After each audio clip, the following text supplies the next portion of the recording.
Subscribe कीजिए random craziness channel को और नोटिफिकेशन बेल को दबाकर ऑल पर सेट कीजिए ऐसे ही नए इंटरेस्टिंग और नॉलेजेबल वीडियोज़ को देखने के लिए।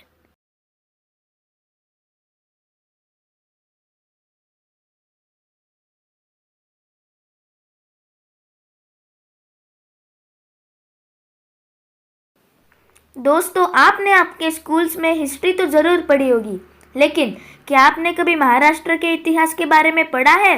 अगर नहीं तो मैं हमारे चैनल पर लेके आया हूँ एक सीरीज जिसमें मैं आपको बताऊंगा महाराष्ट्र के इतिहास की रोचक व रोमांचक कहानियाँ। और इस सीरीज का पार्ट 1 आज मैं लेकर आया हूँ और आज की कहानी का नाम है होता जीवा म्हणून वाचला शिवा। इसका अर्थ आपको बाद में पता ही चल जाएगा। तो वीडियो को शुरू करते हैं बिना किसी देरी के।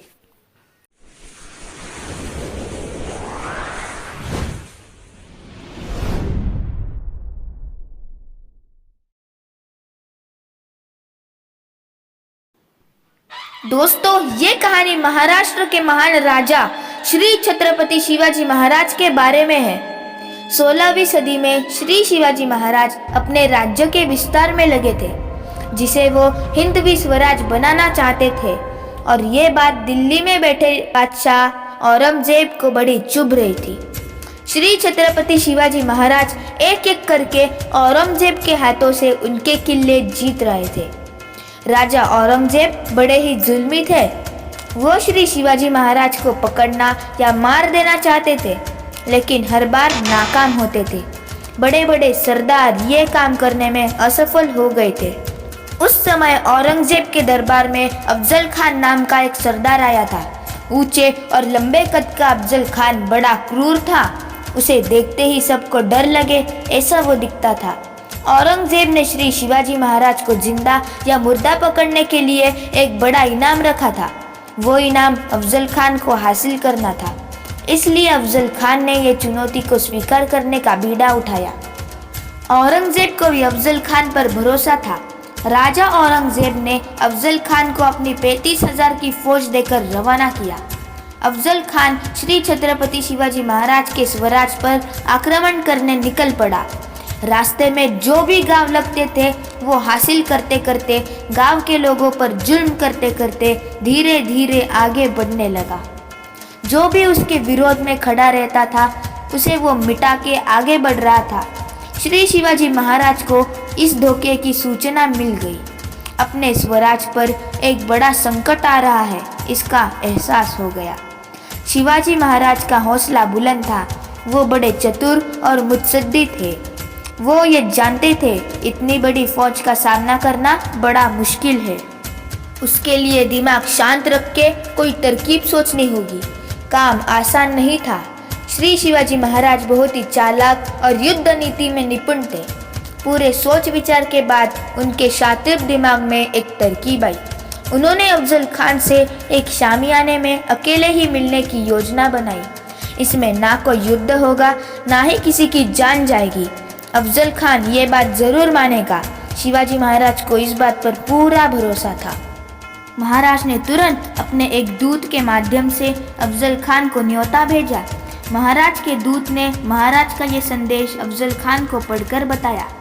अफजल खान ने पूरा संदेश सुना। संदेश पढ़कर खत्म होते ही बड़ी जोर से खान हंसने लग गया। बहुत खूब। आपके महाराज तो हमसे डर गए, बिना युद्ध किए ही हमसे सुलह करने को तैयार हो गए। खैर कोई बात नहीं, हम जरूर आएंगे। और खान ने न्योता स्वीकार कर लिया। सब तैयारी हो गई। महाराज ने अपने सबसे सुरक्षित किला प्रतापगढ़ पर इस भेंट का आयोजन किया। लेकिन शिवाजी महाराज को उनकी प्रजा बहुत ही प्यार करती थी। वो इस बात को राजी नहीं थे। इस भेंट में श्री शिवाजी महाराज की जान को खतरा था। श्री शिवाजी महाराज ने बड़े मुश्किल से सभी प्रजा को समझाया और उन्हें कुछ नहीं होगा ये विश्वास दिलाया।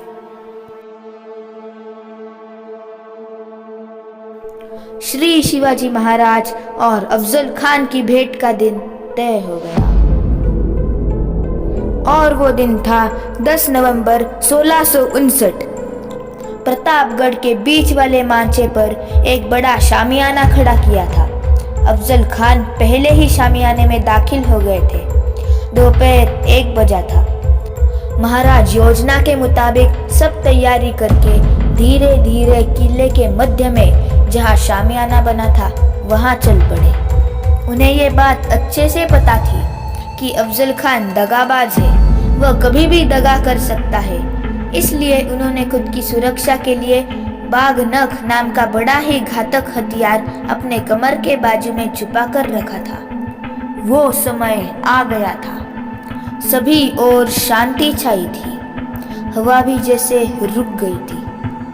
पेड़ों के पत्ते भी हिलना बंद हो गए। अब आगे क्या होगा किसी को पता नहीं था। महाराज के साथ कुछ गिने चुने 10 मावले थे। उनमें संभाजी कावजी जैसे वीर योद्धा भी शामिल थे। महाराज के अंगरक्षक जीवा महाले भी महाराज के साथ थे। महाराज शामियाने में प्रवेश करने के लिए आगे बढ़े और दरवाजे पर आकर अचानक रुक गए। क्या बात हो गई किसी को पता नहीं। अफजल खान भी सोचने लगा। फिर महाराज ने अपने दूत को पास बुलाया और उसके कान में कुछ कहा। दूत ने सारी बात सुन ली और श्री शिवाजी महाराज का संदेश लेकर शामियाने में चला गया।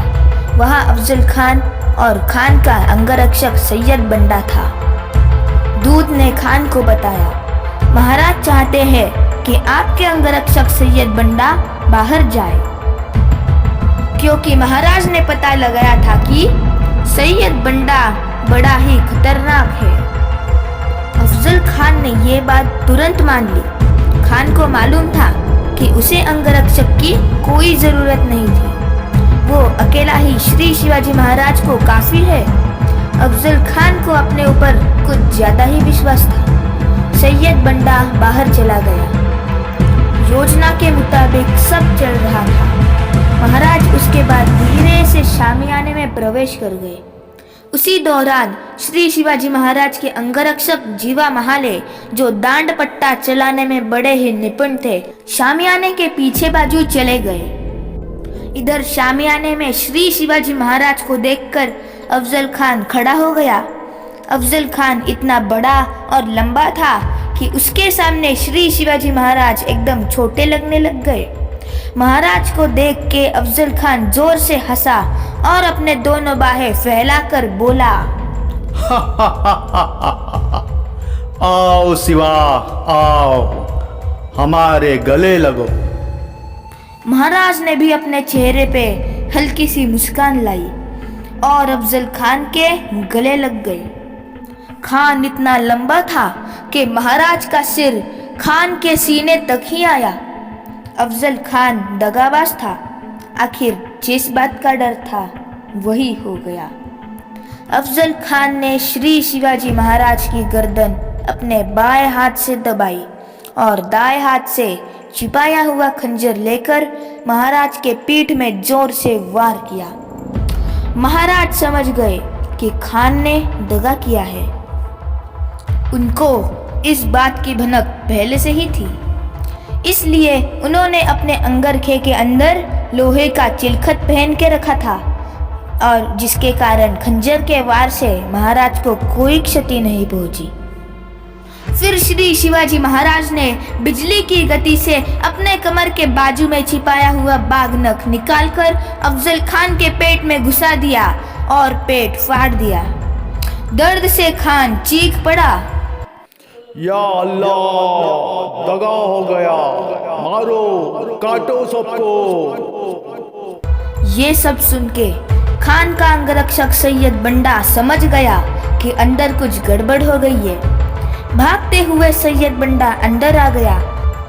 अफजल खान को खून में लथपथ देखकर महाराज की गर्दन उड़ाने के लिए अपनी तलवार उठाई और शिवाजी महाराज को मारने ही वाला था। उतने में पीछे बाजू छिपा हुआ महाराज का अंगरक्षक जीवा महाले बड़े ही तेज गति से शामियाना फाड़कर अंदर दाखिल हो गया और जो तलवार वाला हाथ महाराज की ओर बढ़ रहा था उसे ऊपर ही एक ही वार में अपने दांड पट्टे से काट डाला और सैयद बंडा को वही मार गिराया। और इस तरह से शिवाजी महाराज की जान बच गई और अफजल खान भी वही ढेर हो गया।